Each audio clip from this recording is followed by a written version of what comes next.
Enances is celebrating its 20th anniversary on the 2nd of September 2025 at the Stage Delicacy in Nairobi. As a frequent listener of the Minigrid business, we'd love to have you celebrate with us. For registration, please write to vivian@enances.com. That's VIVIAN@enances.com. Meet Nico and his team, enjoy a virtual 3D immersive site visit to one of Enances Minigrids, and enjoy the evening with peers from the sector. We're looking forward to welcoming you.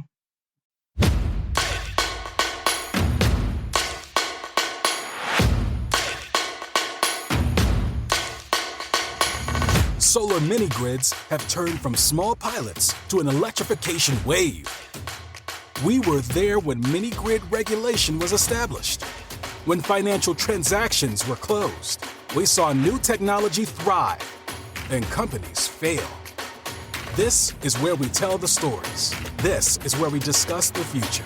The mini-grid business, powered by Enances. Hi, this is Nico. Today's episode is about bridge financing for mini-grid construction. I'm joined by Fernando Valda from Energise Africa and Piyush Mathur from Odyssey Energy Solutions. Fernando is CIO at Energise Africa, which has invested over $55 million in energy access across Africa. He leads deal sourcing, due diligence, and debt structuring for mini-grid developers. Piyush is Managing Director of Odyssey, a platform connecting developers, financiers, and suppliers to accelerate DRE growth. With a background in banking and private equity, he previously led Simpa Networks in India before co-founding Odyssey. Welcome, Piyush. Welcome, Fernando. Thank you. Great to be here. Pleasure to be here. Piyush, to just introduce the subject, what are the financing needs for mini-grid developers during the construction phase? Sure, Nico. So mini-grids require substantial capital during the construction phase for procuring and installing generation equipment, creating local distribution network, and installing meters in energy users' premises to monitor consumption. Now, this pre-construction cost can range anywhere between US $400 to $800 per connection, depending on a few different factors, but whichever way you look at it, it's quite substantial. Now, most of the time, mini-grids are deployed as critical social infrastructure in rural, remote, under-electrified regions of Sub-Saharan Africa, Southeast Asia, island communities. So there is a general recognition in the sector and the investor community that mini-grid projects need subsidy or grant capital to cover this high upfront capital cost. This CapEx subsidy or CapEx grant, whichever way you want to call it, can be provided to developers in a few different ways, either at the start of the project or during the project in a phased way. But having learned from a few iterations in the sector in its early days, most mini-grids today are built under what is called results-based financing programs, abbreviatedly called RBFs. Under these RBFs, these CapEx grants are disbursed when the grid is built and the results are delivered and verified by the grant maker. Why do grant funders and REAs and ministries of energy prefer the RBF program over other structures? Well, if you look at it from their standpoint, these RVF programs are great because they enhance accountability of public capital. So no grants get disbursed until the target results are achieved, and results are often defined as connections to users completed. But this sort of creates another problem, which links it back to the original question that you asked. RBFs shift the pressure points away from the donor to now the mini-grid developer, who are left with this task of now arranging this upfront investment to go and procure equipment, then complete construction, then submit evidence that they have completed connections, get them verified before the results-based financing gets dispersed. So that's the big capital gap in the sector today. I think we have incrementally got to a point where we have sort of become wiser as a sector and solved many other financing gaps. But this is the current and present gap that every mini-grid developer is struggling with. Yeah, so it's quite easy for the donors and the REAs to just say, well, you get the money once you have delivered. And this means that financiers like you need to come in and fill the gap, correct? That's absolutely right. Yeah, just to build on that, in the RBF, as I've seen it, can cover anywhere from maybe 40 to sometimes up to 50% of the total capex. So it's actually a nice big chunk of the total capital cost that, as Piyush says, the developer has to fund to be able to build these quite capital intensive assets. And it's that nice stack of capital that they can get access to as long as they deliver. And it can then give that confidence for other financiers to come in and help bridge the remainder of the gap. It's like an anchor investor. It gives that additional surety of a degree of capital to get the project funded. So what you're saying is that other investors may come in knowing that a professional investing company or financier has already looked at the project and provides them with comfort that this project is indeed worthwhile looking at in more detail. Is that what you're saying? Exactly. And also because the funding of the RBF itself, be it from a DFI or the World Bank, it's effectively AAA credit rated. So, financiers can come in and, again, have that assurance over repayment, whereas, perhaps in the past where you're relying on, let's say, the individual consumers of electricity having to repay debt or equity, this takes that not burden completely off of the project, but it just enables it getting to that bankability stage, which is what we're about. Okay. Now, we already said the REAs and the donors and the ministries, they're basically shifting risk from their own books to your books, basically. Now, what are those risks that they are shifting? Fernando, do you want to comment on this? Sure. So, as a financier, typically when we're looking at our diligence, it's the financial risk, technical, legal, to a degree, health and safety, etc. And, these are risks that as financiers we know, wouldn't say quite love, but, we're used to it. We have experience in managing those, understanding those. And the grant makers, they have different skill sets. They do what they do best, designing these programs and finding ways to encourage the private sector to bring as much private sector capital to the market as possible. And that's the other thing that RBFs can do as well. It's enabling private sector capital to come in, whereas perhaps in the past, maybe a bit too much grant money was being used. Okay, so it's a first step, putting the risk on the desks of people who know how to handle risk after all, right? That's absolutely right. If I can come in for a moment, we at Odyssey were one of the early proponents of an RBF structure. So obviously I speak with some bias, if you may, but over the years, we have also seen how this structure has enabled mobilization of over $2.5 billion of capital for the sector, which actually has flown through Odyssey as well. And that didn't happen before. So clearly, the mechanism is working.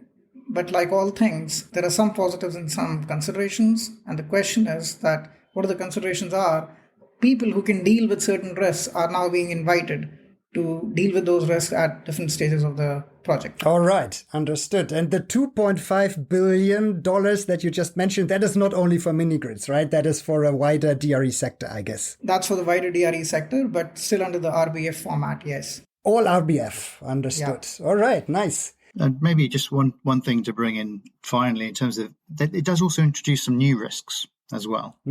So we have our standard financial, technical, legal, but also the moment you've got something which has got a target on it, a result, a connection, what that can do is maybe encourage developers to think like volume. So the more connections I go after, the more finance I can get. So there could be a risk that you have developers oversizing projects, going for that prize of more and more RBF money. So for me as a financier, that's a new risk I need to look at and say, well, okay, I need to factor that into my decision making. And how much do I really believe is the right level I should be financing? Yeah, let's talk about the risk of connections not materializing later. Yeah, I would sure. like to give both of you the opportunity to quickly introduce your organizations and the approaches that you take. and how this bridge financing works with the organizations and tools that you have developed. Who wants to start? Sure, I can go first. So, put very simply, Odyssey is a technology and financing platform for the distributed renewable energy sector. And among other things, we provide obviously technology tools, but then also have a procurement platform through which developers in the mini-grid sector can procure equipment through us at advantage terms. And over time, we have also started stapling credit to the procurement that we do for these mini-grid developers, such that they now have an opportunity of not only buying equipment, but buying equipment on credit, which can last as long and ultimately get paid out of the results-based financing grants. So we have sort of retrofitted the trade finance structure to this temporary capital gap problem and tied it up with the procurement work that we do to combine the benefits of savings on procurement with the availability of credit so that it sort of works as an integrated whole. Let me just stop there and hand over to Fernando. Yeah, sure. So our capital is complementary to what's been described by Odyssey, but also we can be a little bit wider because we're whole of company financiers. So we will finance the entire capital cost or contribute to the entire capital cost of a mini grid, for example. So as well as the equipment, that can include, the poles and wires that people need, and also to a degree the people side as well in building these. And where we're an investment platform, and we essentially provide a crowdsourcing approach where we can bring, in our case, 5,000 or 6,000 UK investors to help fund ultimately these kind of companies. And as impact investors, and that's a key part of our mission, as long as it is high impact, then our investors will provide capital at levels or interest rates which are moderately concessional in nature. So that's probably a bit where our difference comes in. All right. Now, coming to this point of the main risk of connections that have been promised to the grant funder not materializing.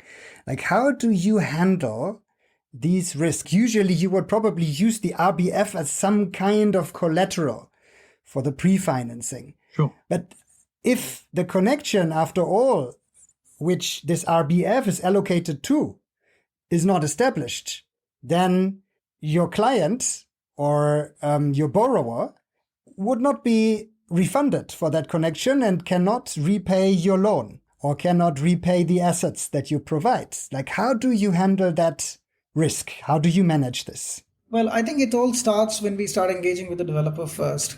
So for us, it's very important to understand the track record of the developer who we are working with.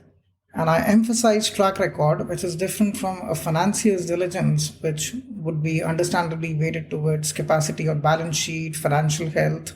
In our case, it's more operational. So we emphasize those aspects around, well, what grids have you built, which are similar to what you're expected to build now? How long did you take? And what were the sort of delays? And what equipment do you use? Are you like ENS compliant? And ultimately, were you able to submit your connections, and what was the verification rate? So we actually look at all those metrics very closely. Now, you might find it interesting, but none of that is financial. And deliberately so, because we've learned over time that most of the time we're dealing with developers who have very weak balance sheets, and they're all very young in their own evolution. So what exactly are we trying to do by doing a diligence on their balance sheets and trying to assess borrowing capacity? Which is why the approach that we have taken is serving us well. So yeah, point one, that we diligence their track records quite, I would say, clinically. At the next stage, we also then make an allowance in how we are sizing our facility for them and sizing our credit for whatever sort of reductions might ultimately happen at the stage of submission of connections or even verification. So I suppose that's as far as you can go. But the third thing I would say is that in an RBF structure, in a programmatic format, everybody from the RBF sponsor, the grant maker, the developer, and financiers are all nicely aligned and converged on what the outcomes have to be. So given that sharp focus, I think there is inherent sort of mitigation in the whole structure that those connections will be achieved. Now, if they're not achieved, then obviously there are reasons beyond everybody's control. But this structure provides more security on connections ultimately happening than any other structure. Yeah, Fernando earlier mentioned that there may be a risk of the developer exaggerating the number of connections that could be made in a certain community, in a certain village. They said, okay, this village may have 500 connections, and then after all, 150 out of those 500 finally didn't connect for different types of reasons, because they didn't want to pay the connection fee, because they didn't manage to buy the light bulbs, or they finally went through a difficult economic situation. And then they say, okay, before I install this connection and pay money for that, or at least get tempted to pay more, because once you have electricity, you want to use it and you want to use more after all. Yeah. So therefore, some people may not connect. How do you address that, Piyush? Yeah, I think the project has to stack up as a whole, right? So it's not just that the developer has a motivation to beef up the revenue side of the income statement by overstating the number of connections. Correspondingly, they'll also have to increase the size of the grid to serve those connections. So it's not like that's a one-way street and a one-sided motivation to simply just overstate the number of connections that they will achieve. And there are metrics available in the industry for what should be the capital cost per connection for a certain type of a grid. Is the technical structure inert? What sort of processes do they have to actually ascertain in their local communities of how many people will sign up, and how has that expressed itself in the historical record? When we look at all that information, we question that, hey, why did you only were able to get 84% of the connections verified, and what happened to the remaining 16%? So that begs the conversation, and oftentimes there are sort of legitimate reasons, but wherever we find that there is still an inexplicable difference, we obviously normalize for that in the sizing of our credit. Well, this sounds like the whole process is coming with a whole range of technical due diligence after all, right? How do you handle that, Piyush, in your organization? Do you do that in-house, or do you hire external people to go to site and verify the numbers? Well, we handle it in-house. We don't always have to go to the site because we also lean quite heavily on the internal processes and documentation of the developer and general organizational maturity in dealing with these assumptions and inputs for their own financial modeling. But we do have technical people on the team who can very reliably establish that a certain Minigrid proposal is inert or a certain Minigrid proposal is out of line. In fact, our platform has due diligence workflows and benchmark data, so it itself can throw up exceptions. All right. Fernando, I know that you have a different approach. So in some ways, at times we can be a bit more blunt in that we will say, okay, we may see, let's say it's 1,000 connections. We may say, well, actually, for whatever reason, it could be, macroeconomic, microeconomic issues. It could be perhaps this particular region, people are more challenging to get to that initial sign up. So there could be a slower level of connections. It might not mean that you won't get to the 1,000, but it might be a lot slower. So what we typically do is we'll shave off a bit of the maximum amount that we can lend against. So we might say 80% or 90% of those connections that we feel that we can be comfortable at. And we may also require a developer to say, well, look, if it's slower than expected, then we'll expect you to, for example, waive your connection fee and have that within your model so that you can speed up connections. So these are some of the other things that we look to put in place. But also we'll look at other security arrangements around the loan as a whole to get comfortable that even if instead of 100% connections, it gets down to say 60 or 70. What happens in those scenarios and what as well, and what can we look to do from a lender perspective to protect ourselves? Yeah, Fernando. And then you, like Energise Africa and Inensus, we have developed a kind of standardized procedure for due diligences, fast-tracked, you call it cookie cutter due diligences, which is nice, I believe. Do you want to quickly explain where this is coming from? Yeah, so I mean, similar to Piyush, I've been financing renewable energy assets for the past almost 25 years or so. And you can typically, diligence can be as long and as deep as you want it to be. But if you focus in on probably 80% or so of the key risk areas for you as a financier, that can enable you to create a much more targeted diligence approach, which is both faster, but also probably better than 80-20 approach. It's probably 90-10 approach in terms of risk. And so in that sense, whilst we're debt providers, we take commercial views, essentially. We're kind of a little bit similar to equity in that way. We can take a commercial call. And that enables us to maybe shorten the time of financing from, sometimes in the past it's taken 12, 18 months, sometimes even longer to get a financing away.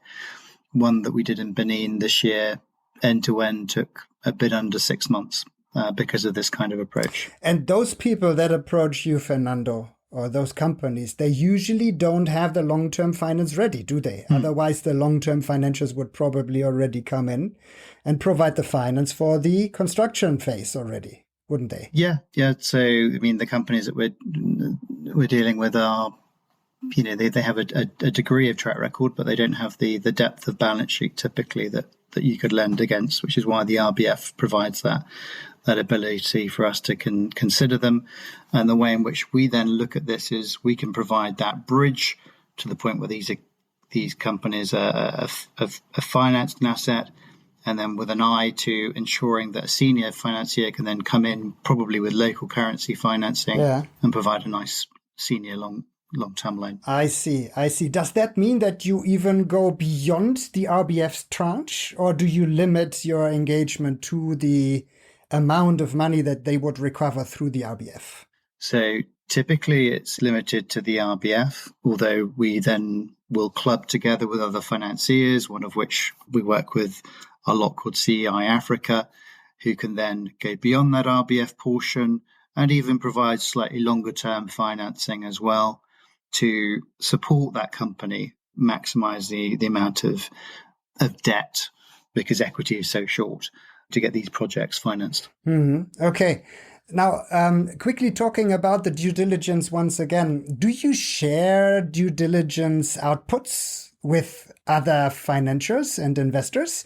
And do you use the due diligence outputs that the authorities already provide or not provide, I don't know, but at least have available? So talking for us, we do, and it's part of the mantra that we approach the market, is that we are open to sharing our diligence materials on a non-reliance basis, of course, with others, because clubbing together these different sources of finance, again, makes it quicker for everybody from a financier's perspective. From a developer's perspective, too, they're not having to go through the same diligence process in detail as with others. I mean, these guys, you want them to focus on energy access rather than answering 100 or so questions in a diligence phase that they probably answered 80% of them already. So increasingly, we're finding more financiers that are open to our approach, and it's a quid pro quo. Sometimes we share, sometimes they share. And it works. Is it usually that the long-term financier approaches you to provide the RBF bridge financing tranche, or is it the other way around? Do you know what? Everything and all in between. So sometimes we're being, encouraged by equity to come in to provide the debt. Sometimes it's the developers. Sometimes it's the RBF providers. So it really is a multi-sourcing in terms of the way in which we get introduced to opportunities. And I think, again, that is the way the sector needs to be. It's different parties working together to find a way, because it's not easy, this stuff, to get all of the pieces put together. True. Very true.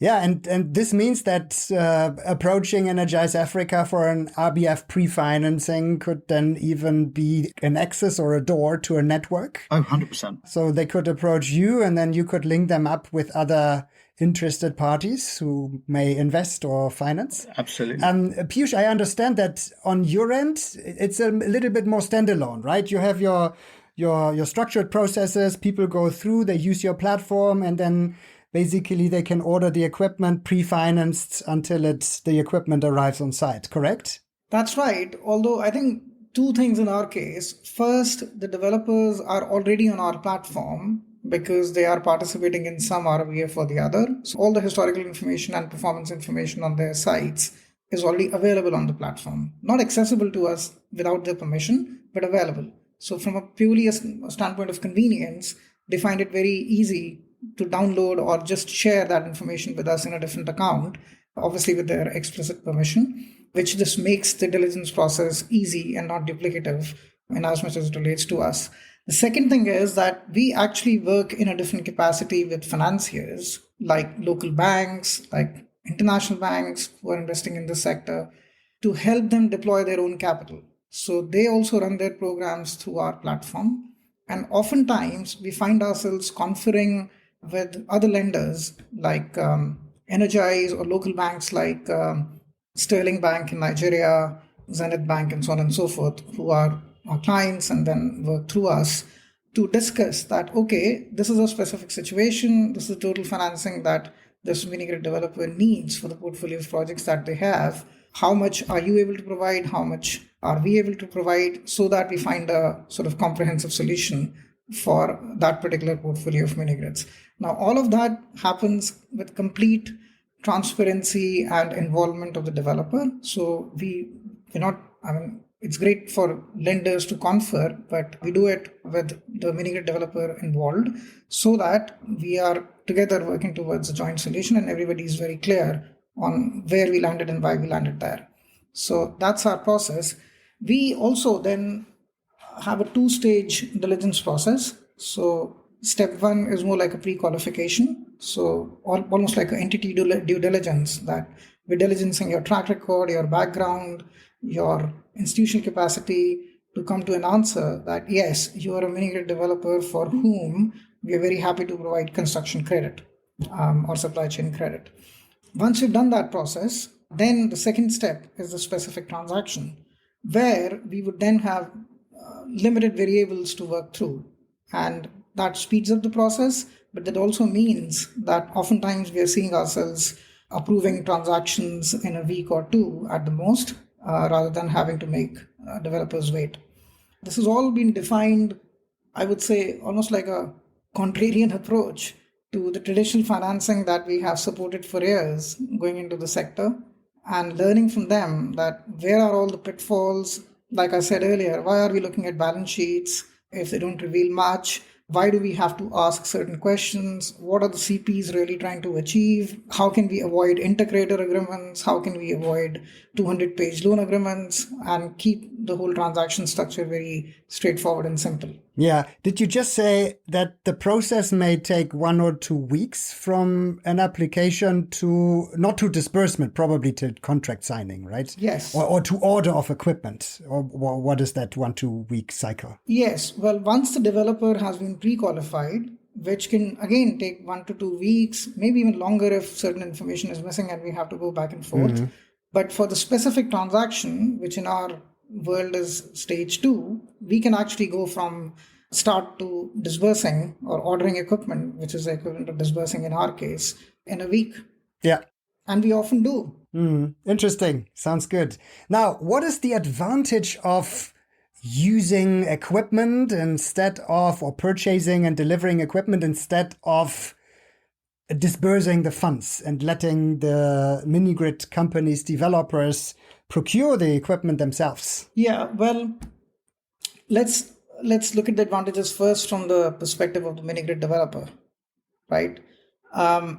So obviously there is the opportunity to benefit from procurement savings because we are buying much larger quantities than any individual mini-grid developer at any point will be buying. And we have these platform agreements with OEMs, all the major OEMs for main equipment categories that you can think of, which we call most favored nation partnerships, under which they offer us best terms guarantees in return for us helping bring aggregated orders to them.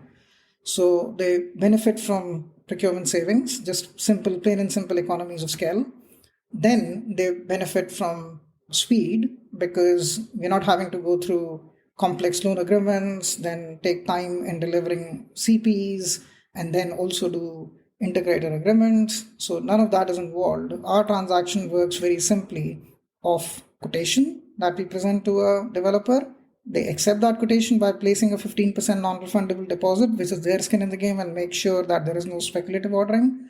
And then we go away and buy the equipment on their behalf, but in our name, on our balance sheet, so that we remain the owners, deliver the equipment to site, and ultimately get paid out of the project receivables or RBF receivables, as the case may be.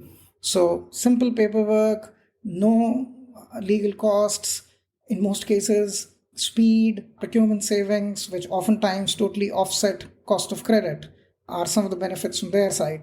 From our side, the biggest benefit is that we certainly believe it's a more secure structure than a lender's possession, because we own the equipment all through the period when we have an exposure and our money hasn't been fully paid back, which is obviously better than financiers lien. But we also then escrow the grant receivables and take security on them to make sure that money first comes to us towards our repayment before any goes back to the developer. You just need to make sure that you know where the equipment is, right? Once you imported it into a country. Indeed. Once it's on a truck, it can go anywhere. Yes, well, please don't forget that we are as much a supply chain business with people on the ground and operational capabilities as we are a technology and financing business. So it comes with the territory. We're obviously alert to those risks, but we have ways in which we can monitor that. So Where's the point of handover? Is it at the harbor or is it delivered at site? Delivered at site, oftentimes, yeah. Okay, so you take care of the delivery to site. That's right. Because it's our equipment, we handle the entire supply chain, all the way from ordering to shipping on high seas, then custom clearance. We organize custom clearance. We organize deliveries to site by arranging local transportation and warehousing. But yes, it's true that at one point, we relinquish possession of the equipment to the developer because they obviously have to build the site. But for that 50% or 60% of the total chain, we remain in physical custody of the equipment in addition to also being the owners.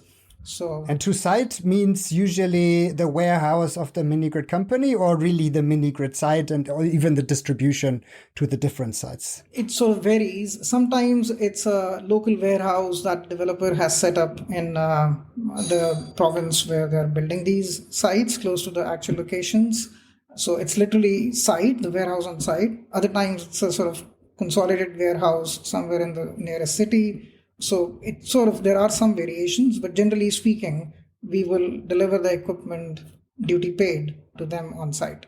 Piyush, one question I've got actually, just thinking about this, and it's a concern I have when I'm looking at financing as well, is so for yourself, you're clearly very focused on the equipment supply and, as you said, the security that you have there.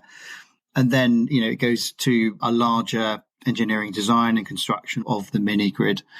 And I'm just wondering about, because that's part of the chain, I guess, that you have to rely on the developer to deliver to get the RBF ultimately, as we do. Well, look, I think there is no shying away from the fact that when you are providing credit or when you are providing financing, you are taking risk, right? So we're not trying to eliminate risks from the chain, but what we are trying to do is mitigate them and find ways in which certain risks can be sort of brought into an acceptable zone. And nothing is perfect. I mean, our structure, I wouldn't say is perfect. And yes, we haven't seen losses, but that doesn't mean they won't come. But the point is that what's more efficient and what's more effective has on-balance sheet lending and traditional structures proven themselves to be effective in solving this problem and moving money at speed. We certainly are moving money at speed, so that's for sure.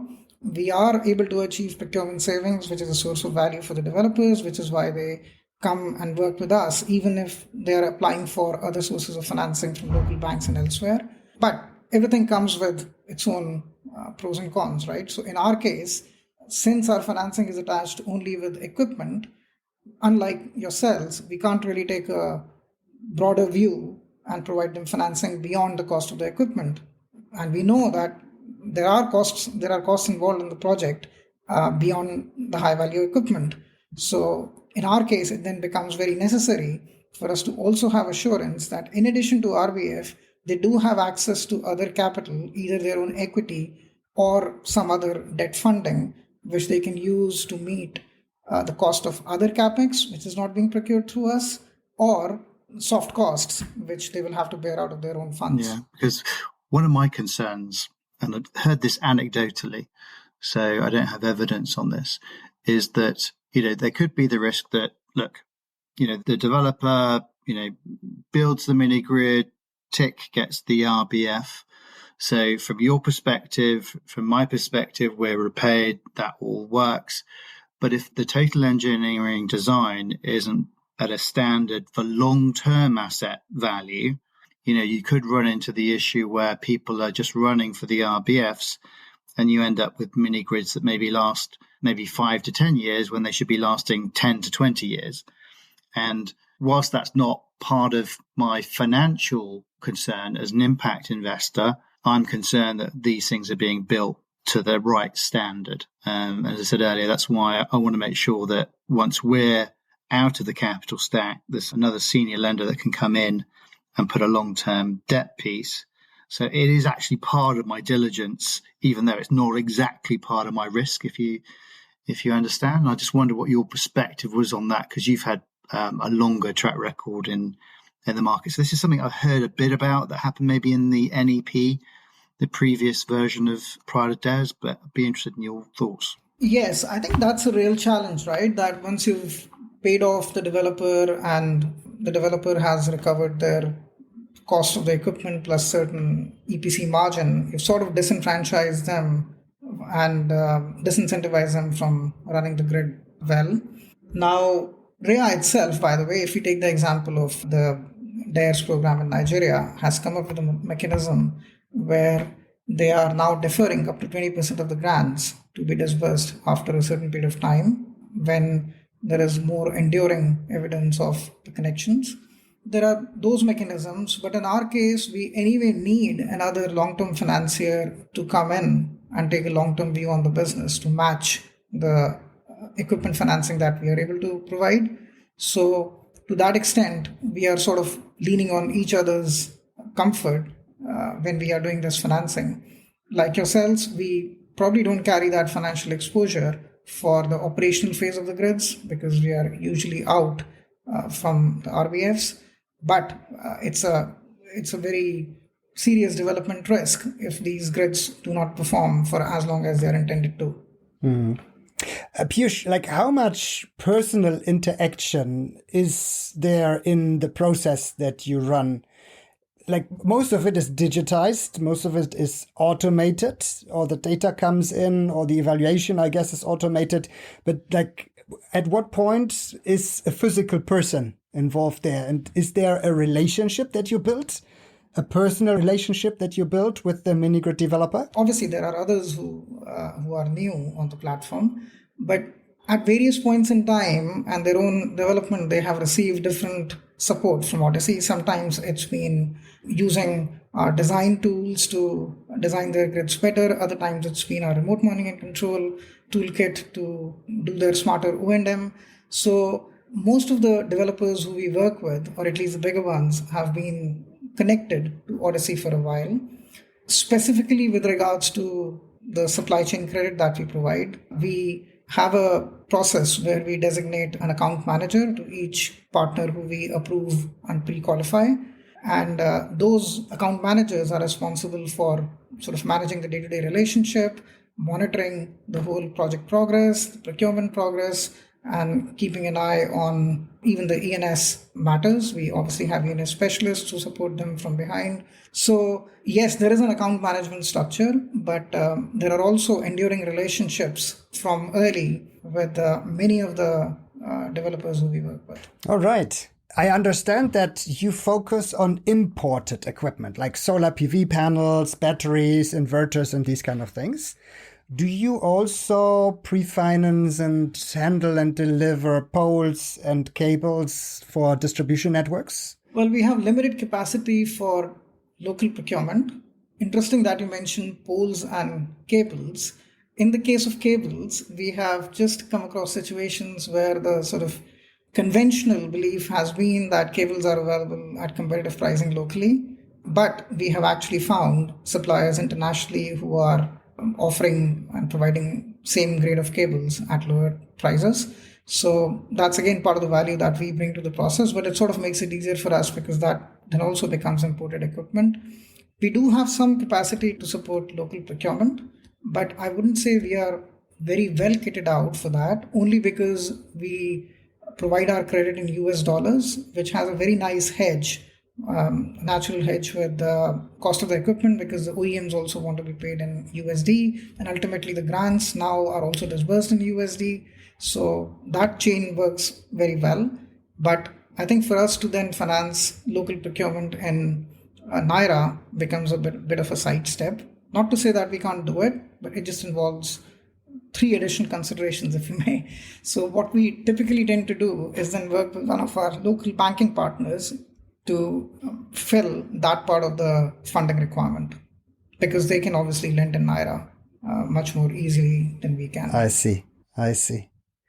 All right, Fernando. Now, Piyush has introduced a fast-tracked process for bridge financing of construction and equipment. Now, how can you compete with that timeline that Piyush just mentioned? So, look, I mean, I think I don't see us as, so say, competing. I think there's a degree of complementarity. I mean, there probably is a point for a developer maybe at times to do either or, but certainly not all of the time, because we can finance a bit broader.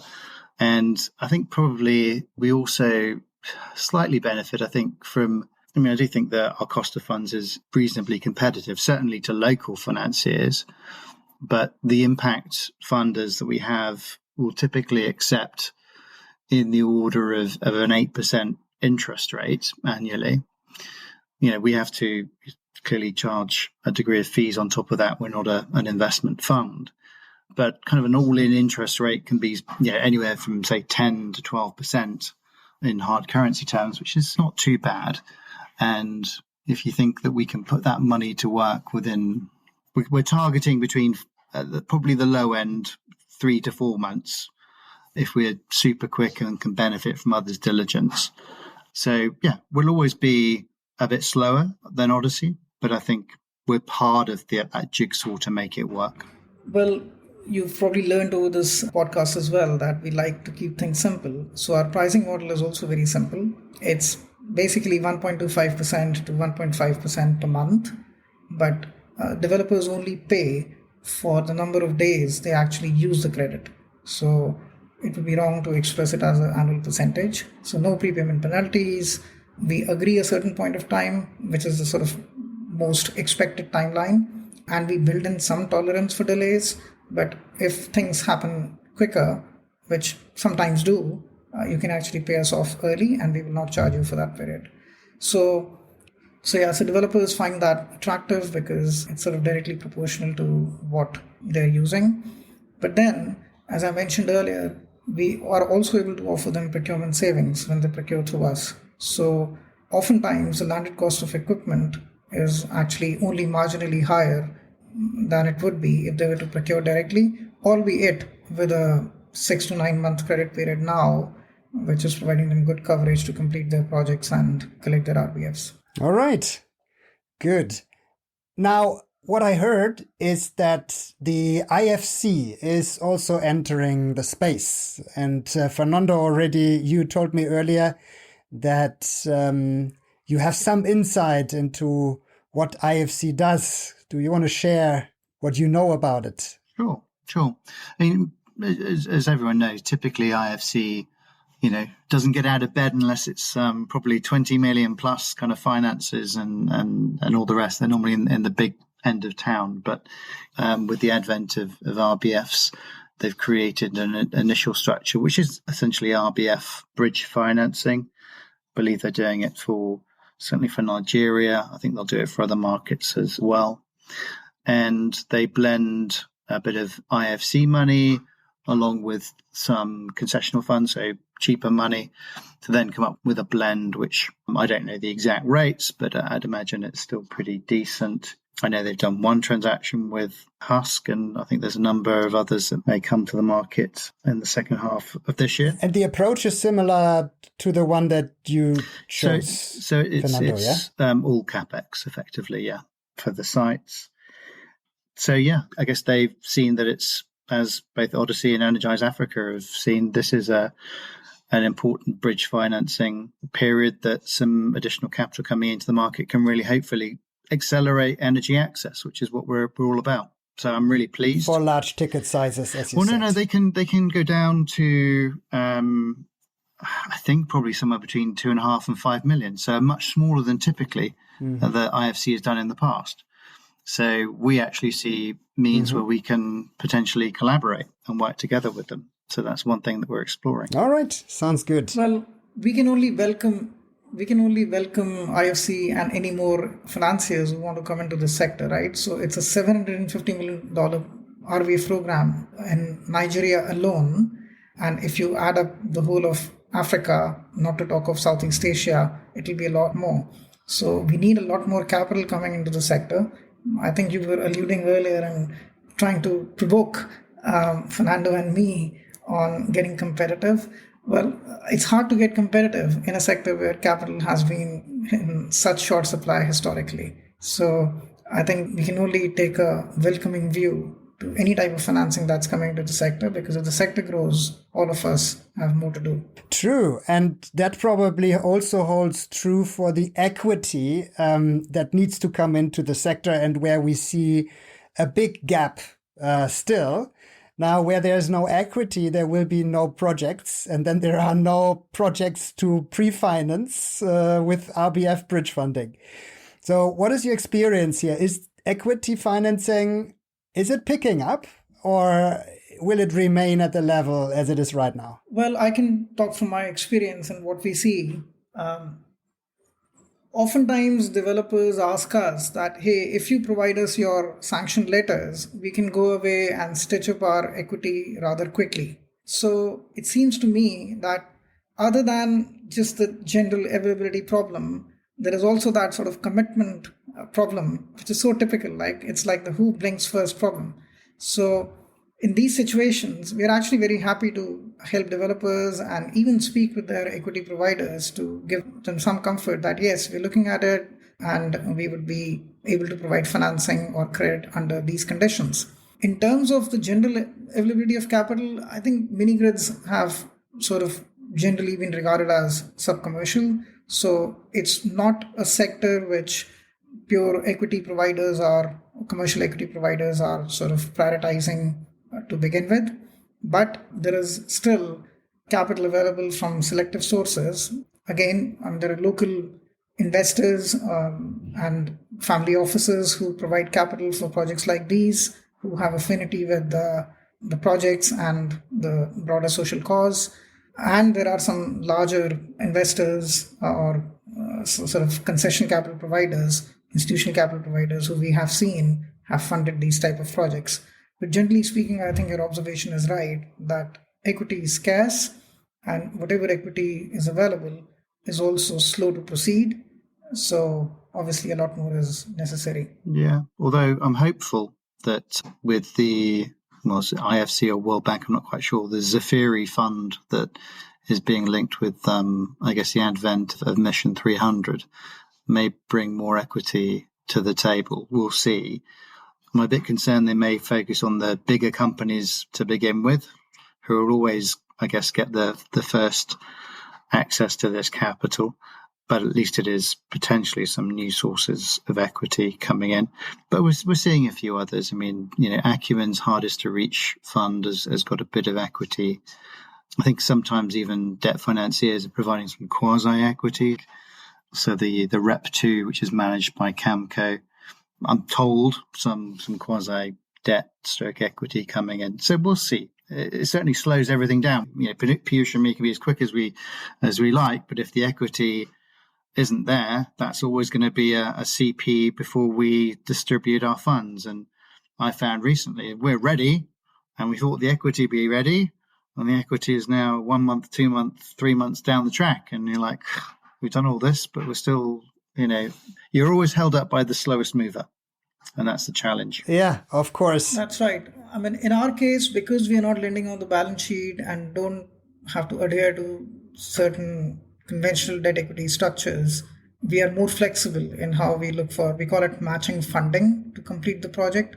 So that could be debt, that could be equity, but just show us that you have that balanced capital available to ultimately complete the project and then disburse the grant. As long as you have that, we are flexible in whether you call it equity or debt or quasi-equity. Fernando, could the offer of bridge financing RBFs be a stepping stone for you to enter into longer-term debt provision? I think only if we were to go down the route of creating a debt fund or something of that ilk, because I think longer-term debt provision, in my mind, has got to be local currency, because ultimately you've got to match with where the money's coming from, which is going to be individuals within country. So if you wanted to be longer term debt providers in Nigeria, then I think you need to provide Naira debt. And at this time, we're not in that position. But we'll see how the market evolves. All right. Now, another development we've seen is that the basically donor funding for the sector, the ODA, is reducing. The USA have drastically reduced their contributions. Some others may step in, but they will not make up for the large amounts that are missing now. Now, how is that affecting the sector? I can talk about how we're beginning to see it. I mean, it's everything from developers who may have been expecting either some direct funding, or some of these developers do pieces of work for the likes of USAID in the past and now are not going to be paid for that. So there's a bit of a gap there. But we're also seeing it affecting the individuals level. So, for example, in refugee camps, where sometimes some of the ODA is in the form of cash payments to individual households. If that money is not coming through, then how are they going to pay for electricity ultimately? So we can see this cascading and creating more challenges. I've even seen one debt financier who was expecting a large amount of funding, which they would then lend on. That's no longer there. So they then all of a sudden have got a gap in their capital structure. So it's quite pervasive across the market. Yeah, then let's come to a close of this session. Maybe each of you can tell me, what is your current pipeline? What is the magnitude, the volume of transactions you're looking at? What are the ticket sizes you can support? And after all, whom should interested companies contact if they want to get finance or buy assets from you? Okay, so I would say that we have a qualified pipeline. And when I say qualified, I mean developers who we have taken through the first stage pre-qualification, and they have presented their portfolio of projects to us. So that pipeline at this point in time for Minigrids stands close to around $125 million. And against that, we've probably only just committed about $20 million over the last, I would say, 6 months or so. So yeah, there is sufficient depth in our pipeline. Our current capacity to support an individual developer is only up to $5 million. That's an internally set ceiling, but obviously guided by the total capital availability that we have and the diversification that we wish to achieve in the overall portfolio. But we're also looking to raise more capital because we are sort of in a capital constrained situation. We have a lot more demand than the supply of capital. So if any global lenders are listening into this podcast, I invite them to speak to us. And so yeah, I would welcome conversation and discuss how we can collaborate. But then also the developers, we're constantly sort of raising more capital and increasing our capacity to do more and more. So yeah, hopefully shortly, we should be able to go above that limit and provide more capital to developers. Anyone who wants to contact us can come through our website. We run a number of RVF programs, as I mentioned earlier. So if you go into the financing section, you will see a listing of all the RVF programs with their eligibility criteria, and you can then apply in whichever program you qualify for. For supply chain credit, when you get to the point when you're ready to start thinking about procuring for that project, again, there is a button available on our website which says supply chain credit. So if you click on that, you'll be taken to the right forms to express your interest, and then one of us will promptly call you back to kick off the process. Cool. All right. Fernando. Yeah, certainly. So I think in terms of pipeline, I think we've got around 25 million that has been, let's say, to a degree pre-qualified, with a further 10 to 15 behind that at earlier stage. I mean, we look at ourselves being or targeting financing around $15-20 million per year in mini-grids. And the typical, I guess, sweet spot for us is probably $2 to $3 million, although we will then also club together with, in particular, CEI Africa, who we have a framework agreement. So, for example, one project I'm doing in Benin and one in Kenya, we're providing $2 million. CEI Africa is going to come in with another $2 million. So the total ticket size then is a bit bigger. But I think probably for now we'll stick at around that level.